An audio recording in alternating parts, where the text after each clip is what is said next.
طب نعمل ايه؟ نشتغل على بناء شخصيته الأول. لما تبني ثقة طفلك في نفسه هتخليه قادر يواجه أي موقف يتعرض له.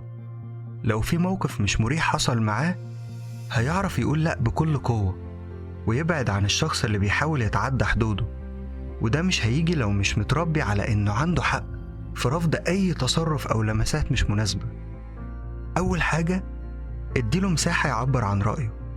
اسأله عن رأيه في الحاجات اللي تخصه، اختياراته في لبسه، ألعابه، حتى أكله.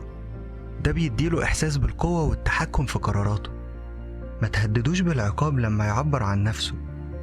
الطفل اللي بيخاف من رد فعلك مش هيحكي لك أي حاجة بعد كده. ما تجبروش على أي حاجة مش عايزها. لو مش عايز يبوس حد ما تجبروش، لو مش عايز يسلم على حد احترم رغبته. كده بتديله رسالة إن هو اللي يتحكم في جسمه مش أي حد تاني.